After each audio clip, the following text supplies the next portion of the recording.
தெய்வப்பிறவியின் ஆட்சி நல்லாட்சி. வணக்கங்க. தெய்வப்பிறவியின் ஆட்சியில் என்னெல்லாம் நடக்கிறதுன்னு பாருங்கள். ஃபஸ்ட்டு சில பேருக்கு நம்ம தெய்வப்பிறவினா கோபம் வருது. இந்த தெய்வப்பிறவின்னு நாங்கள் சொல்லலைங்க. நான் அவர் என்ன சொல்கிறாருன்னா, பிரதமரே என்ன சொல்கிறாருன்னா, எங்கள் அம்மா ஊம்புலேன்னு நான் பிறக்கலை, நான் நேர தெய்வத்துலேருந்து பிறந்த மாதிரி எனக்கு ஒரு ஃபீலிங் அப்படின்னாரு. அப்போ அவர் பேர் தெய்வப்பிறவி தானே. நாங்கள்லாம் எங்கள் அம்மாவோட ஊம்புலேருந்து தான் வெளில வந்தோம். எங்கள் அம்மா கர்ப்பப்பையிலேருந்து தான் நான்லாம் வெளில வந்தேன்பா. ஆனால் கர்ப்பப்பையே இல்லாமல் நான் வெளில வந்தேன்னு ஒருத்தர் சொன்னார்னா அவர் தெய்வப்பிறவி தான். தெய்வப்பிறவியின் ஆட்சியில் இப்போ என்ன ஆயிடுச்சுன்னா, ஹாட்ஸ்டார் டிஸ்னின்னு ஒன்று இருக்குது. அவங்களால இந்தியாவில் நஷ்டம் தாங்க முடியல. ஏன்னா ஜியோட ஒரு காலத்து நண்பராக இருந்தார், இப்போ நண்பர் இல்லைன்னு நினைக்கிறேன். அவர் இதை வாங்கிட்டார், டிஸ்னியோட ஜாயிண்ட் வெஞ்சர் போட்டார். அவர் ஜியோங்கிற பேரில் கம்ப்ளீட் கண்ட்ரோல் எடுத்துட்டார். எல்லாமே ஸ்போர்ட்ஸு, மும்பை இந்தியனு எல்லாமே அவர் தான். ஜியோ சினிமா அது இதுன்னு போட்டார். இப்போ ஜியோ இந்த ஹாட்ஸ்டாரோட டைப் போட்டு வாங்கிட்டார். இத்தனை நாள் சும்மா இருந்த காம்படிஷன் கமிஷனு இதனால் காம்படிஷன் ரொம்ப ஜாஸ்தி ஆகிடுது, இதை நாங்கள் அலோவ் பண்ண முடியாது அப்படின்னு சொல்லிட்டோம். நான் என்ன கேட்குறேன், கரெக்டு, காம்படிஷன் கமிஷன் கரெக்டாக முடிவு எடுத்துருக்குது. ஏன்னா சோனி ஜி மர்ஜர் ஆகலை, ஜி மெதுவாக செத்துட்டு இருக்குது. சோனி அவ்வளோ ஸ்ட்ராங்காக இல்லை. ஸோ சன்னு மட்டும் இங்கே தனியாக இருக்குது. ஸ்டாரும் ரிலையன்ஸும் சேர்ந்தால் கம்ப்ளீட்டாக ஒரு சைடில் டாமினேட் ஆகிடும். ஏன்னா கலர்ஸு எல்லாமே டிவி 18ங்கிறது எல்லாமே அவரோடது. அதனால் நீங்கள் கரெக்டாக அப்ஜெக்ட் பண்ணியிருக்கீங்க, நான் கை தட்டுறேன், பாராட்டுறோம். சூப்பராக ஜி பண்ணியிருக்கிறார்.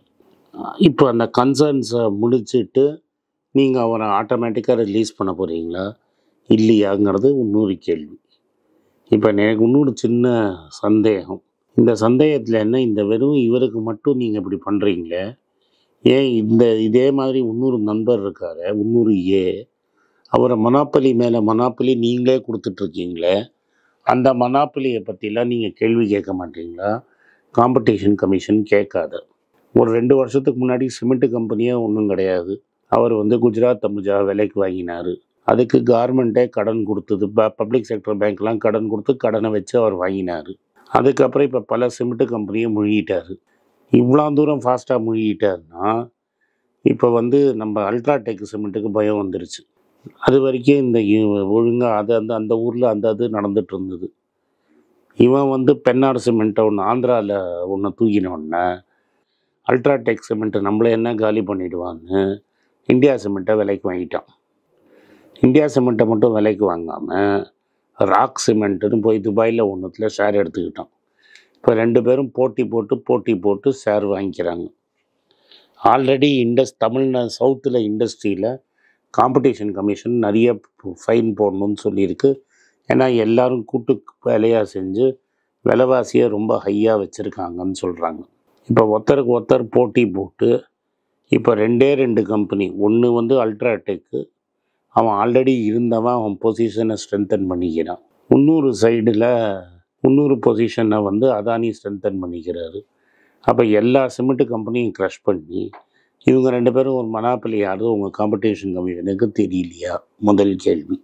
ஜார்க்கண்ட் இது மாதிரி பல இடத்துல இந்த பவர் கான்ட்ராக்டெல்லாம் ஃபுல் அண்ட் ஃபுல் நம்ம ஜியோட அதானி வந்திருக்கு. அதில் உங்களுக்கு காம்படிஷன் கமிஷன் தெரியலையா? இந்தியாவில் இருக்கிற எல்லா பெரிய போர்ட்டும், முந்த்ரா போர்ட்டு, ப்ரைவேட் போர்ட்டில் முக்கால்வாசி போர்ட்டு இன்றைக்கி அதானியோட ஃப்ரண்ட் கிட்ட இருக்குது. அப்போ என்ன பண்ணிகிட்டு இருந்தது competition commission? Airport authority of India tender வைக்கிற மாதிரி வச்சு எல்லாத்தையும் பெரிய பெரிய ஏர்போர்ட்டை ஒரே கம்பெனிக்காக கொடுக்கறச்ச காம்படிஷன் கமிஷன் ஏன் கேட்கல? அடுத்தது பெரிய பெரிய ஏர்போர்ட்டு என்ன பண்ணுறச்ச டெல்லியும் பாம்பேயும் ப்ரைவேட்டைஸ் பண்ணுறச்ச ஒரே ஆளுக்கிட்ட டெல்லியும் பாம்பேயும் போகக்கூடாதுன்னு சொல்லி என்ன பண்ணாங்கன்னா, டெல்லிக்கு ஒரு ஏர்போர்ட்டும் பாம்பேக்கு ஒரு ஏர்போர்ட்டும் கொடுத்தாங்க. ஜிஎம்ஆருக்கு என்ன சொன்னாங்கன்னா, உங்களுக்கு எந்த ஏர்போர்ட் வேணுமோ அதை சூஸ் பண்ணிக்கங்கன்னா அவன் டெல்லி ஏர்போர்ட் எடுத்துக்கிட்டான். அப்போ நம்பர் 2 சொல்லியிருந்த ஜிவிகேக்கு பாம்பே ஏர்போர்ட்டு கொடுத்தாங்க. அப்போ அந்த ஜிவிகேக்கு ஒரு சிபிஐ ரெய்டு விட்டீங்க. அதுக்கு முன்னாடி அதானி அந்த ஏர்போர்ட்டு கேட்டபோது அவன் கொடுக்க மாட்டேன்னா ஒரு சிபிஐ ரெய்டு நடந்தது. உடனே அவருக்கு ஏர்போர்ட்டு அவர் மாற்றிட்டார். அந்த சிபிஐ பற்றி இனிமேல் கேஸை பற்றி பேச்சே வரல. இப்போ என்ன சொல்கிறாங்கன்னா, அதானிக்கு அந்த பாம்பேலேயே 2வது ஏர்போர்ட்டு 100 கிலோமீட்டருக்குள்ளேயே ஒரு 100 ஏர்போர்ட் வரக்கூடாதுன்னு ஒரு சட்டம் இருந்தது. இப்போ இவர் என்ன சொல்லிட்டாருன்னா, நாங்கள் வந்து அதானியே என்ன சொல்கிறாருன்னா, இந்த 2வது ஏர்போர்ட்டை எங்களுக்கே கொடுத்துருங்க, நாங்களே 100 கிலோமீட்டரில் 2 ஏர்போர்ட் இருந்தால் பரவாயில்லைங்கிறாரு. அப்போ காம்படிஷன் கமிஷன் எங்கே போச்சு?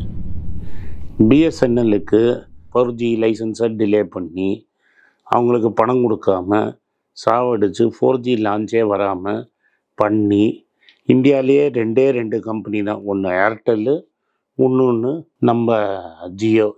இது 2ம் தான் இருக்கிற மாதிரி பண்ணியிருக்கீங்க. அப்போ ஏன் வந்து காம்படிஷன் கமிஷன் ஏன் கேள்வி கேட்கல? இந்த டெலிகாம் செக்டரில் எவ்வளோ தூரம் மோசமாயிடுச்சுன்னா, இந்தியாவில் சம்பாதிச்ச பணத்தை வச்சு அவர் ஆப்பிரிக்காவில் பெரிய ஒரு எம்பையர் சாம்ராஜ்யம் கிரியேட் பண்ணி அதை லண்டனில் லிஸ்ட் பண்ணியிருக்கிறாரு. அப்போல்லாம் கண்ணில் தெரியல. அப்போல்லாம் வந்து காம்படிஷன் கமிஷன் சும்மா இருந்தது. சரி, இப்போ இன்னும் எவ்வளோ தூரம் சம்பாதிச்சார்? இந்தியாவில் ரொம்ப லாபம் கம்மியாக இருக்குங்கன்னு 2000 அவர் முதலீட்டுக்கு பணம் இல்லாத போது பிரிட்டிஷ் டெலிகாம் இவர்தில் முதலீட்டு பண்ணி இவர் வளர்ந்தார். இப்போ ஒரு மனாப்பலி மாதிரி நீங்கள் க்ரியேட் பண்ணி கொடுத்ததுனால அவர் இவ்வளோ இங்கேயும் ஆப்பிரிக்காலையும் இவ்வளோ பணம் சம்பாதிச்சு அந்த பணத்தை வச்சு பிரிட்டிஷ் டெலிகாம்லேயே 22% வாங்கிட்டார். இன்றைக்கி அவர் பையனையும் பொண்ணையும் கொண்டு போய் அங்கே செட்டில் பண்ணிட்டார்.